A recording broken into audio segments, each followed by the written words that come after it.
from downtown Salt Lake City. This is 2 News at 4.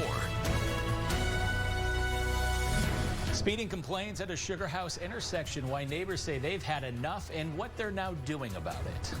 And it's something we've heard throughout the pandemic, but a new study puts a number to the lives that could be saved if most Americans would just mask up.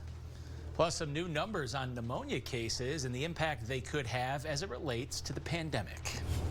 Thanks for joining us for 2 News at 4:30. One Sugar House neighborhood is hoping some new signs will slow down drivers. They say a week rarely goes by without a crash. Haley Cromwell is live at the intersection of 21st South and 19th East. So Haley, what exactly led them to take this step? Well, Jim, just last month here at this intersection, there was a pretty serious accident. So residents started hanging up these signs that say slow down, tragic accident, and the exact day that happened. Now, the speed limit on this street is 30 miles per hour, but we've been here most of the day. People go considerably faster than that. People who live here tell me it seems to get worse every year. They say the crosswalk can seem impassable and drivers often can't or won't stop. Sandra Kahn has lived here for more than a decade. She says accidents are nothing new. There's about one a month here.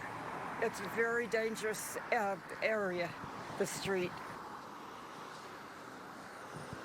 Now, coming up at 6, we'll hear from a woman who actually moved away from this street because of the speeding and the accidents, and we'll find out what the city says they're doing about it. In Sugar House, Haley Cromwell, 2 News.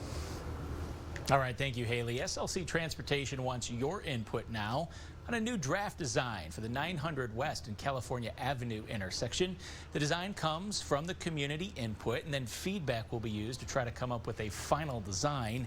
You have until November 1st to give your input, and you can do that by heading over to slc.gov/transportation. Salt Lake City also wants to know what you think about the Glendale Water Park. They tweeted today that it's in a state of serious disrepair. You can see it there. But before they take any action, they want your ideas. So go to slc.gov with your feedback.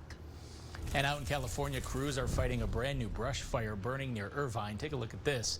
60,000 people in the Orchard Hills neighborhood have been told they've got to get out and evacuate as wind continues to cause the Silverado fire to spread to 2,000 acres. Now, this is burning on the edge of Limestone Canyon Regional Park and actually jumped the freeway, 241 freeway, shutting down roads in that area. And back here in Utah, we have an update on the East Fork fire burning in the Uinta Mountains. It's burned more than 89,000 acres, but is 70% contained right now. A lightning strike started this fire back in August. Today, crews will be reopening Yellowstone Road. You can check the Ashley National Forest Facebook page for other closures that will still be in place. Concourse B of the brand new Salt Lake City International Airport will open tomorrow. Pretty exciting. It will have 20 gates and will be used by American, United, JetBlue, and Southwest Airlines. There's also going to be 3 new restaurants and 5 new stores. You remember Concourse A used by Delta, that opened up last month.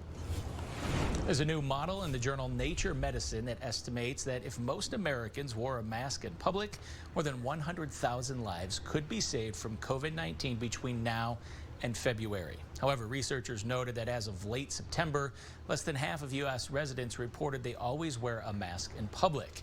And if that trend continues through February, the study suggests the COVID death toll across America could reach about 1 million deaths by the end of February. Pfizer expanded its coronavirus vaccine trial to now include even younger children. It vaccinated 100 kids as young as 12 years old at the Cincinnati Children's Hospital.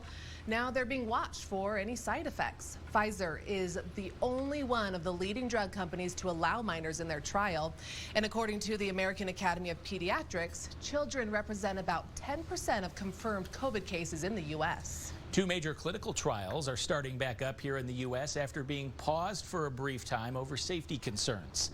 A new survey from STAT and the Harris poll shows a sharp decrease in the number of Americans who would actually get a vaccine right away. 69% said in August they would get one right away. Now it's down to 58% who said the same thing so far in the month of October. Nationwide, the number of COVID cases is rising in 44 states and, of course, including here in Utah. On Friday, more than 83,000 new cases were reported across the country, which is a new record. These are newly assembled tents in El Paso, Texas, where ICUs are completely full, so they're resorting to those. The county has even issued a stay-at-home order and a nightly curfew to ease the spike. The reasons for the new order have to do with that we're at a crisis stage. Right now, no states are seeing a decline in cases. And in just the last 2 weeks, half of all U.S. states have set single-day records for new cases. Europe is imposing new restrictions as a second wave intensifies. 2 months ago, Russia declared victory over the virus, even promoting a government vaccine. However, it seems a little premature now as the nation is seeing record high cases. Over in China, they detected 137 new cases, leading to a regional lockdown. And Italy recorded another 21,000 cases on Sunday, which is a new daily record there. A big international study is helping doctors better understand COVID-19's impact on the heart. Researchers looked at the ultrasounds of more than 300 hospitalized COVID patients and found 2/3 had heart abnormalities. These heart injuries can lead to heart attacks, pulmonary embolisms, and heart failure. We tend to think it's more an inflammatory response against the virus, which is affecting the heart, rather than the direct attack of the virus into the heart. Interesting. Researchers say scans may be an important tool to identify high-risk patients who may benefit from more aggressive treatment. Encouraging news today when it comes to children and COVID-19. Medical reporter Liz Bonas shares why it comes from the CDC as it releases new numbers of cases of pneumonia. Hey everybody, hello to you. Most people who get COVID-19 have mild symptoms, which may include a fever or shortness of breath. But some do get severe pneumonia in both lungs, which of course can have serious consequences. But if you take a look at the latest CDC numbers, total deaths from all causes since February are on the left. Current pneumonia deaths and COVID are on the right. So far, it appears this year's pneumonia deaths are not higher than in previous years. Normal death rate would vary during the course of the year from about 6% to a high of 8%. Understand right now we're at 7.6%. Dr. Chad Savage is an internal medicine specialist and healthcare policy advisor. He says, I don't think the average person would suspect that we're actually near normal levels for pneumonia influenza death rate when we look at how many people are dying from this disease. The way it's being covered would sound like it's a rampant scourge. When it comes to kids, this graph shows even better news. So when you see these pneumonia numbers, what is it that we should know about them, especially when it comes to children?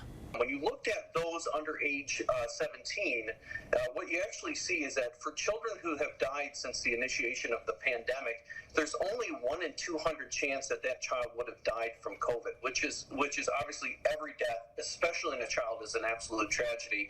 But what that suggests is that this is largely a disease that is affecting older people, and that our focus on children may be somewhat misplaced, and we may be using resources that could be better served to protect the elderly, who are the ones primarily susceptible to this, diverting them to the children who actually may be least, and in fact are least susceptible to this.